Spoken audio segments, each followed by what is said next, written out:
Hello students, last video में हमने पढ़ा था व्हीटस्टोन ब्रिज और आज जो हमारा टॉपिक है वो व्हीटस्टोन ब्रिज पे ही बेस्ड है। यानी कि ये जो टॉपिक है इसमें व्हीटस्टोन ब्रिज प्रिंसिपल ही यूज होता है। देखिए स्टूडेंट्स, हमारा टॉपिक क्या है? हमारा टॉपिक है मीटर ब्रिज और स्लाइड वायर ब्रिज। अब हम अगर इसके नाम की बात करें कि इसको मीटर ब्रिज या स्लाइड वायर ब्रिज क्यों कहते हैं, तो सुनिए भाई। मीटर ब्रिज में 1 मीटर लॉन्ग एक वायर होता है, ठीक है, जो हमारी हेल्प करता है किस चीज में? किसी भी गिवन वायर के रेजिस्टेंस को कैलकुलेट करने में।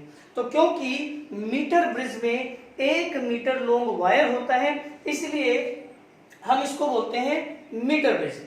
इसके अलावा इसको स्लाइड वायर ब्रिज भी बोलते हैं। वो जब हम इस टॉपिक को आगे करवाएंगे तो आपको पता चलेगा कि इसमें हम जॉकी को स्लाइड करके एक पॉइंट निकालते हैं, नल डिफ्लेक्शन पॉइंट, जहां पे गैल्वेनोमीटर डिफ्लेक्शन नहीं दिखाता है, ठीक है। तो क्योंकि हमें जॉकी को वायर के ऊपर स्लाइड करना पड़ता है इसलिए इसको हम यहाँ स्लाइड वायर ब्रिज भी बोलते हैं, ठीक है। ये हम टॉपिक में जब आगे बढ़ेंगे तो आपको समझ में आएगा कि जॉकी क्या है और हम कैसे वायर के ऊपर जॉकी को स्लाइड करते हैं और नल पॉइंट यानी कि बैलेंस्ड पॉइंट कैसे आता है। तो इसके लिए स्टूडेंट्स हम एक बार आपको व्हीटस्टोन ब्रिज दोबारा से बता रहे हैं जो हमने लास्ट वीडियो में पढ़ा था। अगर किसी ने नहीं देखी है लास्ट वीडियो तो पहले लास्ट वीडियो देख ले, व्हीटस्टोन ब्रिज, ठीक है, उसके बाद आपको ये अच्छे से समझ में आ जाएगा। तो स्टूडेंट्स, व्हीटस्टोन ब्रिज जो था उसमें हमारे पास 4 रेजिस्टेंसेस थे। एक ये रेजिस्टेंस जो कि ए और बी पॉइंट के बीच में जुड़ा है वो रेजिस्टेंस था P। एक ये रेजिस्टेंस था जो कि बी और सी पॉइंट के बीच में जुड़ा है जिसको कि हमने नाम दे रखा था R। एक ये रेजिस्टेंस है जो कि ए और डी पॉइंट के बीच में जुड़ा है, उसको हमने क्या नाम दे रखा था Q।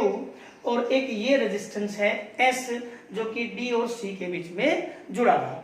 फिर हमने पॉइंट ए और सी के बीच में क्या जोड़ा है? एक सेल और एक की, ठीक है। पॉइंट बी और पॉइंट डी के बीच में एक गैल्वेनोमीटर है। हमने व्हीटस्टोन ब्रिज प्रिंसिपल में पढ़ा था कि अगर बी और डी के बीच में करंट फ्लो ना करे, दैट इज गैल्वेनोमीटर डिफ्लेक्शन ना शो करे। गैल्वेनोमीटर डिफ्लेक्शन कब शो नहीं करेगा? जब यहां से करंट फ्लो नहीं करेगा। तब क्या होगा? ये जो रेजिस्टेंस है इनका रेशियो की भी P अपॉन R बराबर होगा Q अपॉन S, या यूं भी बोल सकते हैं P अपॉन Q बराबर होगा R अपॉन S। लेकिन ध्यान दे स्टूडेंट्स, ये कब होगा? इफ गैल्वेनोमीटर में से जो करंट जाए यानी कि यहां से करंट जाए वो 0 हो, यानी कि गैल्वेनोमीटर डिफ्लेक्शन ना दिखाए, उस टाइम पे P अपॉन Q यानी कि ये अपॉन ये बराबर होगा R अपॉन S। ऐसी सिचुएशन को हम नल डिफ्लेक्शन कंडीशन बोलते हैं या बैलेंस्ड कंडीशन बोलते हैं, ठीक है।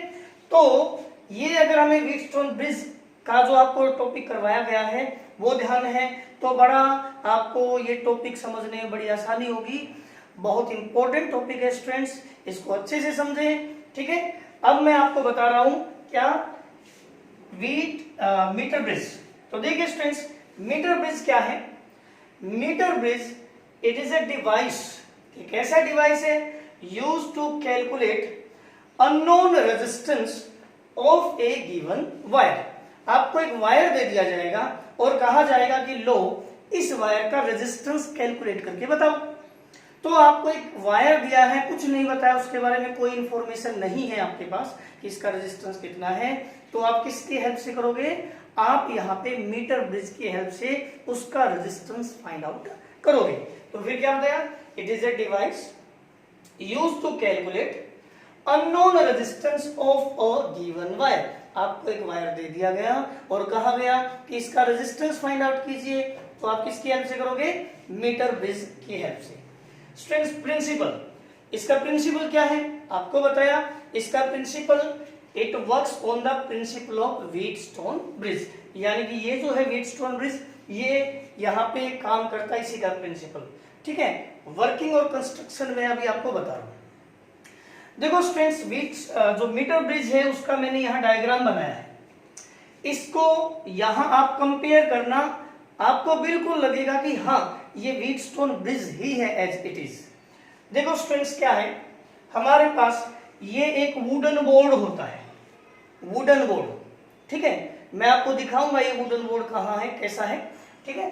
तो ये एक वुडन बोर्ड है लकड़ी का, ऐसा चौड़ा ऐसे बोर्ड है 1 मीटर लॉन्ग, ठीक है। इसमें ये कॉपर स्ट्रिप्स लगी है, एक ये थोड़ा गैप देके, फिर एक कॉपर की स्ट्रिप है, फिर थोड़ा गैप देके कॉपर की स्ट्रिप है। यहाँ स्टूडेंट्स एक 1 मीटर लॉन्ग वायर जुड़ा है ये ए और सी पॉइंट के बीच में, ठीक है। और यहाँ एक स्केल भी लगी है, ओके, मान लिया। अब आप कहोगे कि सर इसका इससे कंपैरिजन कैसे होगा, तो भाई स्टूडेंट्स हम क्या करते हैं कि भाई यहाँ ए और बी इस बीच में जो ये गैप है, इस बीच में हम क्या कनेक्ट करते हैं, एक रेजिस्टेंस बॉक्स। रेजिस्टेंस बॉक्स आपने लैब में देखा होगा, आप जिस रेजिस्टेंस की प्लग जो है वो निकाल लेते हो तो उतना रेजिस्टेंस सर्किट में आता है। तो जो रेजिस्टेंस बॉक्स है ना आपके पास, इसमें ऐसे प्लग होते हैं, इसमें से मान लिया 1 ओम, 2 ओम, 3 ओम, 5 ओम ऐसे होते हैं। तो आपने मान लिया जाए ये जो की है ये निकाल ली यहां से, तो इसका मतलब हो गया कि अगर आपने यहाँ ये 3 ओम निकाल लिया तो यहाँ आपने सर्किट में 3 ओम रेजिस्टेंस डाल दिया, ठीक है स्टूडेंट्स। तो ये हो गया 3 ओम रेजिस्टेंस, ठीक है। तो जितना भी आप प्लग आउट करोगे रेजिस्टेंस को, उतना यहाँ पे सर्किट में रेजिस्टेंस आ जाएगा। फिर ये क्या है, एक्स, ये एक वो वायर है जिसका आपको रेजिस्टेंस फाइंड आउट करना है। आप ध्यान से देखिए, मैंने ये पॉइंट ए लिखा है, ये हो गया ए, फिर पॉइंट बी, ये पॉइंट बी। तो पॉइंट ए और बी के बीच में यहाँ पे क्या रेजिस्टेंस था, पी। ए और बी के बीच में कितना रेजिस्टेंस है, पी। तो यहाँ ए और बी के बीच में कितना रेजिस्टेंस होगा, जो हमने रेजिस्टेंस बॉक्स से निकाला होगा, ठीक है, उसको हमने आर नाम दिया।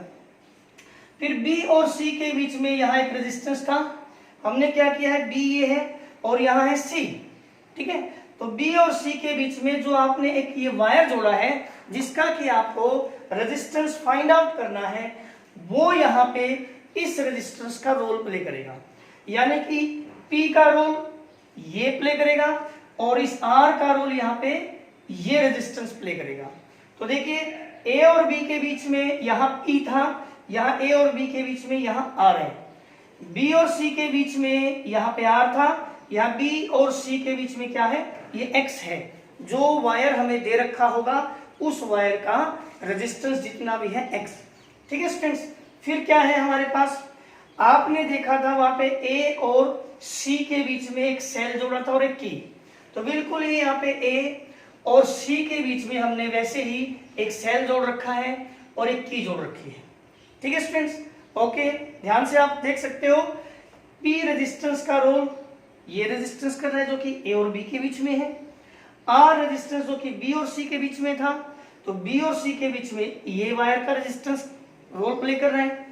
A और C के बीच में आपने एक सेल और की जोड़ी थी, ये A है, ये C है, यहाँ पे एक सेल है और ये की है, ठीक है स्टूडेंट्स। ऐसे ही पॉइंट B और पॉइंट D, इसके बीच में आपने एक गैल्वेनोमीटर जोड़ रखा था। तो स्टूडेंट्स यहाँ है पॉइंट B, स्क्रू है, इससे पहले हम क्या करेंगे, जैसे गैल्वेनोमीटर है तो गैल्वेनोमीटर से जोड़ दिया। फिर क्या है, ये जोकी।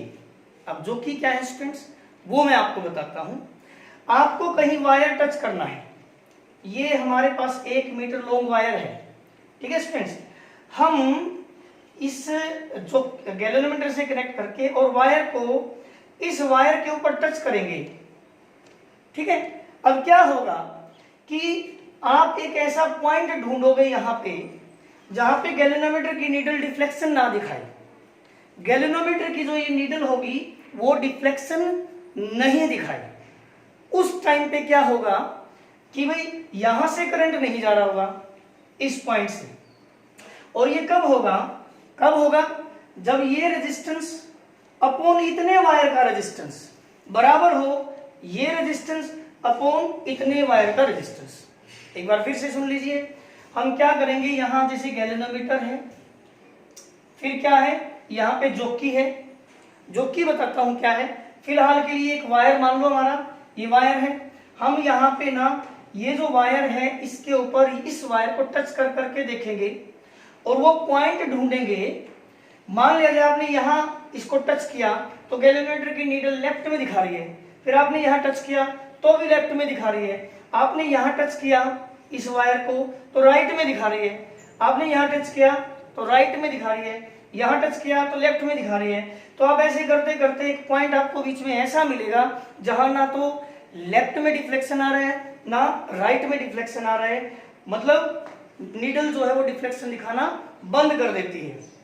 ठीक है स्टूडेंट्स, इसका मतलब हुआ कि यहां से करंट आना बंद हो गया।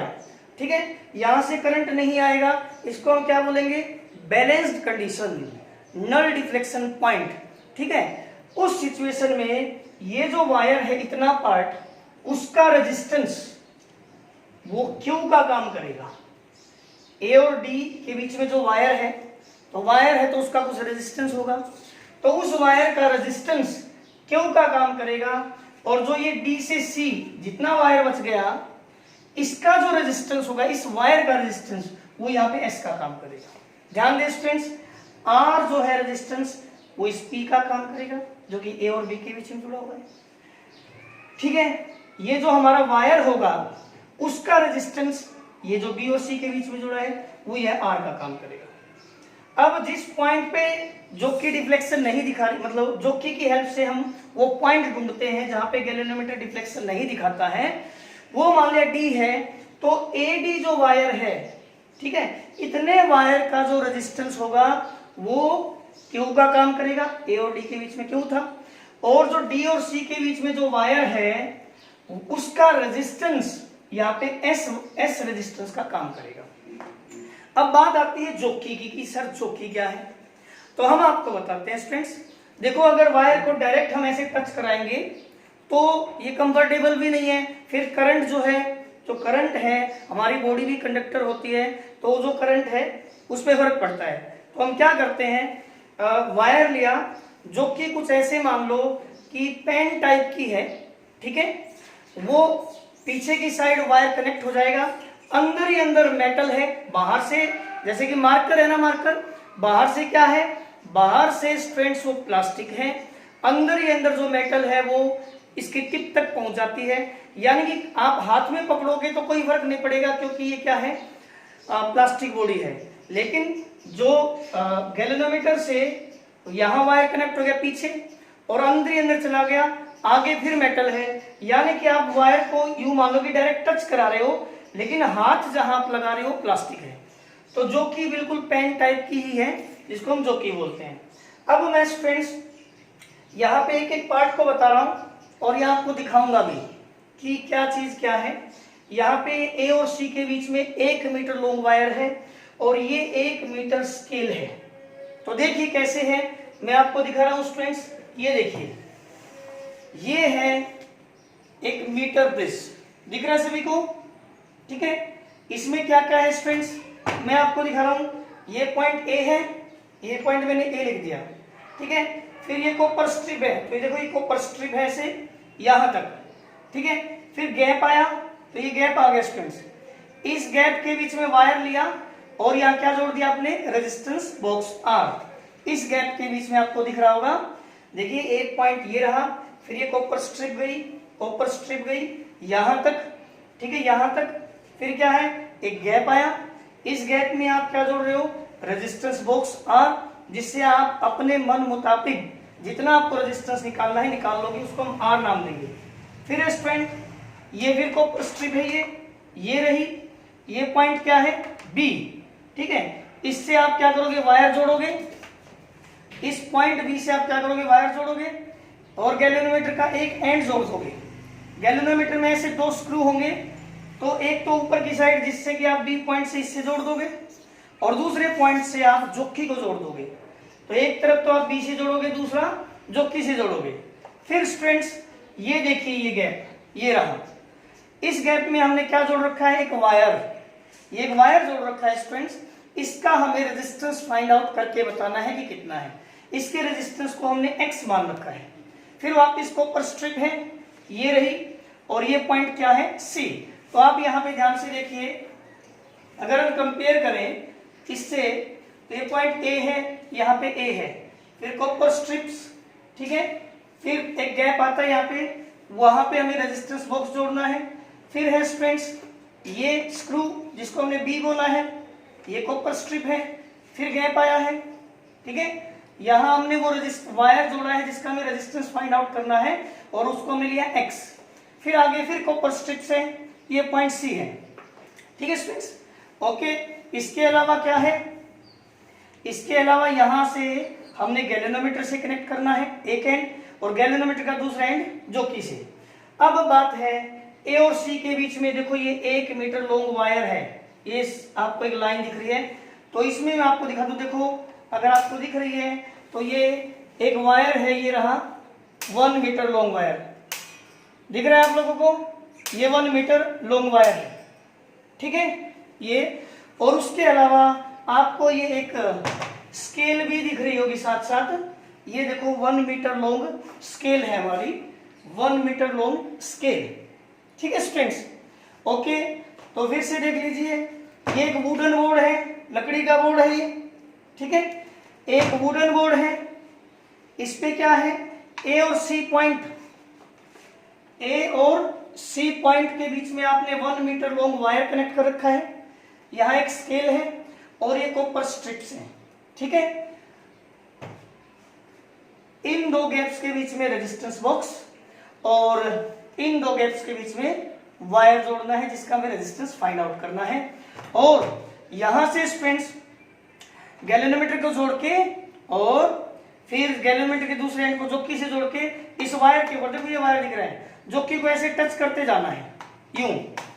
मान लिया जब आपने इस पॉइंट पे टच किया, डी पॉइंट पे, तो गैल्वेनोमीटर की नीडल डिफ्लेक्शन नहीं दिखा रही है जब आपने इस पॉइंट को टच किया, तो इसका मतलब क्या हुआ, ये वो पॉइंट हो गया जो कि नल पॉइंट है, ठीक है। तो उस टाइम पे क्या होगा स्टूडेंट्स कि इतने वायर का जो रेजिस्टेंस है यहां तक का, वो यहां पे क्यू रेजिस्टेंस का काम करेगा, और ये जो है डीसी, डी से सी तक जो वायर है इसका जो रेजिस्टेंस होगा वो यहाँ पे एस का रोल प्ले करेगा, ठीक है। जब यहां से गैल्वेनोमीटर जो है डिफ्लेक्शन नहीं दिखा रहे हैं, इसका मतलब यहां से करंट फ्लो नहीं कर रहे हैं, तब ये रेजिस्टेंस जो रेजिस्टेंस बॉक्स से है अपॉन इस वायर का रेजिस्टेंस, ये रेजिस्टेंस अपॉन इस वायर का रेजिस्टेंस बराबर होगा ये रेजिस्टेंस अपॉन इस वायर का रेजिस्टेंस। अब स्टूडेंट्स क्या होता है, ये 1 मीटर लॉन्ग स्केल है, तो मान लिया इस पॉइंट तक ये एल लेंथ है, यानी कि 40 सेंटीमीटर हो, तो फिर उधर कितनी सेंटीमीटर बच गई 60, यानी कि 100 माइनस 40, तो अगर ये एल है तो वो कितनी बचेगी 100 माइनस एल। होप आप लोगों को डायग्राम अच्छे से समझ आ गया हो। ये कॉपर स्ट्रिप्स हैं, ए पॉइंट आपको यूं का यूं दिखेगा कि भाई ए पॉइंट ये रहा, ठीक है, बी पॉइंट ये रहा, ठीक है, सी पॉइंट ये रहा, ए और सी के बीच में यहां हमने एक सेल जोड़ रखा है और बैटरी, तो हम क्या करेंगे स्टूडेंट्स, ए ये जो है इससे लेके वायर और इधर सी से लेके वायर, हम क्या करेंगे इस बीच में ए और सी के बीच में तार से या बैटरी जोड़ देंगे और एक की जोड़ देंगे, ठीक है, ये सी है और यहाँ ए है, और बी और डी के बीच में गैल्वेनोमीटर और चौकी, और यहाँ टच कराना है जिस पॉइंट पे इस वायर के ऊपर डिफ्लेक्शन शो करना बंद कर दे उसको नल पॉइंट बोलते हैं। तो इससे इधर के वायर का जो रेजिस्टेंस होगा वो यहाँ पे क्यू का काम करेगा, और इससे उधर के वायर का जो रेजिस्टेंस होगा वो यहाँ पे एस का काम करेगा। ओके स्टूडेंट्स, अब देखिए हम आगे बढ़ते हैं, ठीक है स्टूडेंट्स। देखिए हम क्या करते हैं भाई, हम लिख देते हैं भाई complete the circuit, as shown in figure, जैसा कि फिगर में दिखा रखा है हमने, ऐसे क्या किया है, सर्किट कंप्लीट कर लिया स्टूडेंट्स। ठीक है, अब क्या करना है आपको, क्लोज द की, इस की को क्लोज करना है, क्लोज द की को क्लोज करना है।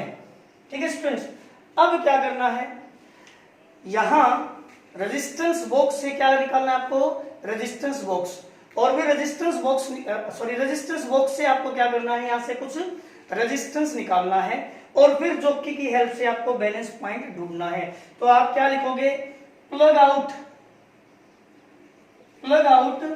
सम रेजिस्टेंस फ्रॉम रेजिस्टेंस बॉक्स। ठीक है, तो ये जो रेजिस्टेंस है स्टूडेंट्स, ये है आर से डिनोट करेंगे। तो प्लग आउट सम रेजिस्टेंस, यहां से जितना भी रेजिस्टेंस आपने सर्किट में डाला है वो कैपिटल आर है, और कहां से, रेजिस्टेंस बॉक्स से। अब क्या करना है, विद द हेल्प ऑफ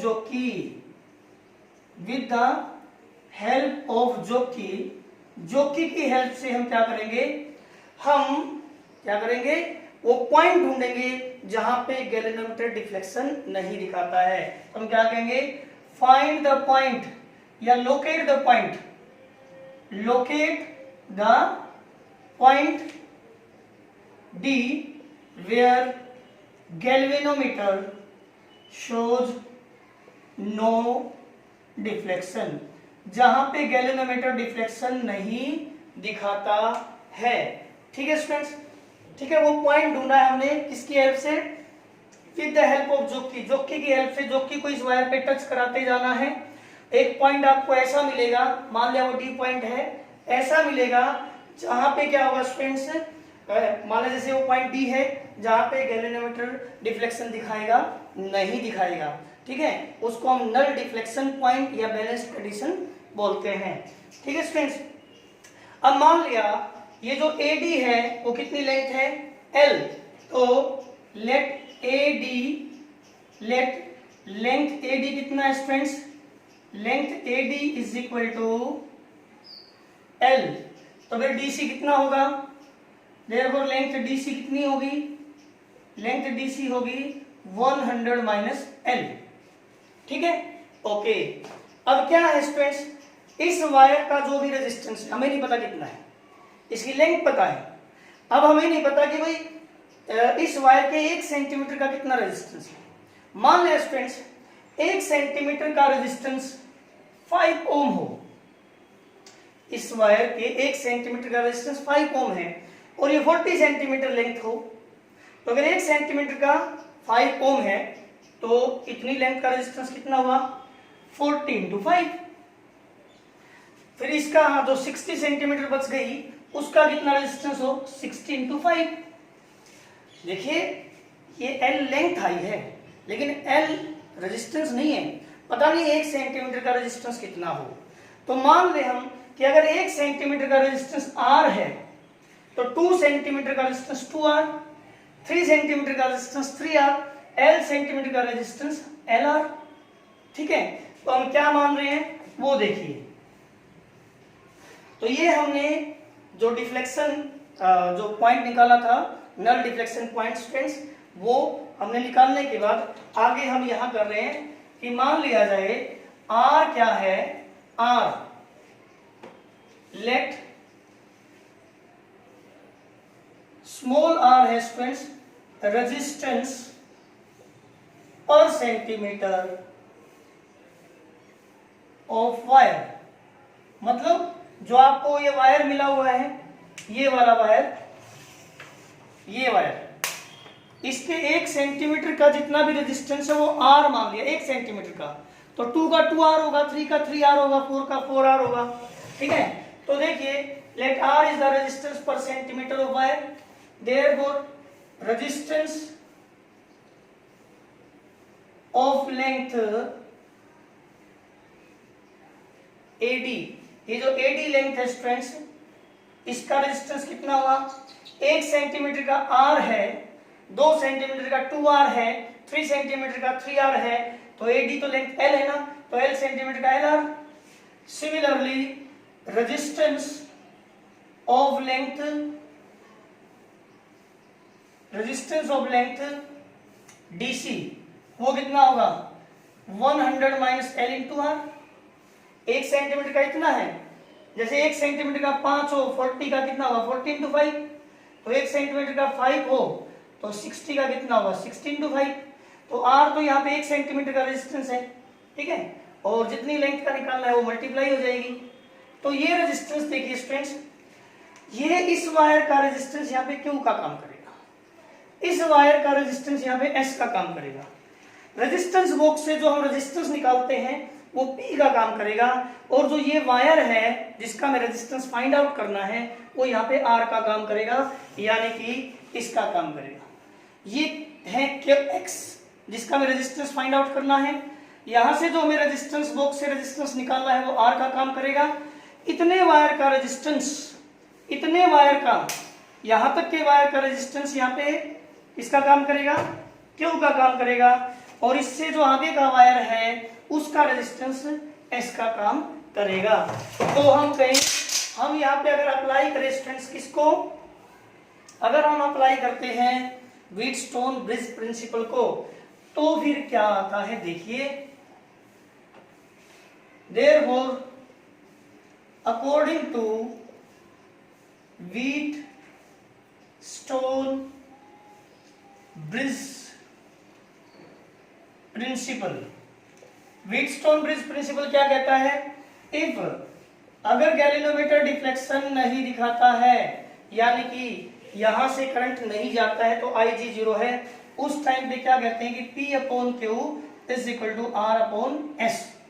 तो यहां अप्लाई करें ये अपॉन ये, यानी कि इसका रेजिस्टेंस अपॉन इसका रेजिस्टेंस, तो इसका रेजिस्टेंस है R और इतने वायर का रेजिस्टेंस कितना है LR, तो ये अपॉन ये बराबर होगा ये अपॉन ये, तो ये है X और इतने वायर का रेजिस्टेंस कितना है 100 माइनस L इंटू R।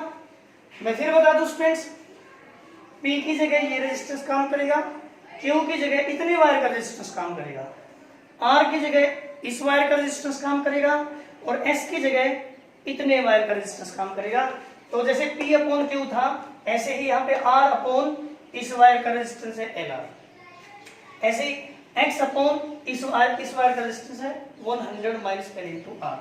हमें निकालना X कि जो वायर हमने यहाँ पे जोड़ रखा है ये, इसका रेजिस्टेंस जो X है वो कितना है। तो इसका रेजिस्टेंस फाइंड आउट करने के लिए आपको क्या करना है, X इट इंप्लाइज X को एक साइड कीजिए, कितना आ गया भाई 100 माइनस L इंटू R, ये उधर जाके मल्टीप्लाई हो गया, into R upon L R, ये उधर जाके मल्टीप्लाई हो जाता है स्टूडेंट्स, ठीक है।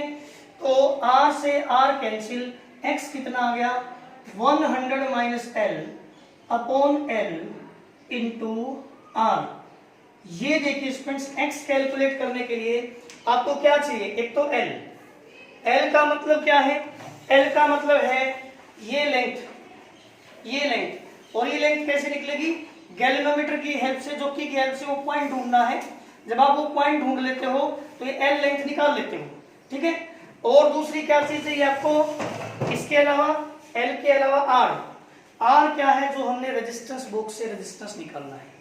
तो knowing the value of L and R we can calculate resistance of unknown given wire, ठीक है। तो हम क्या लिखेंगे, knowing the value of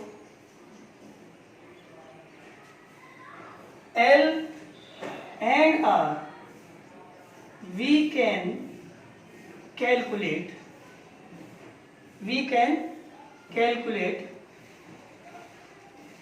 X, यानी कि रेजिस्टेंस ऑफ अननोन वायर, ठीक है स्टूडेंट्स।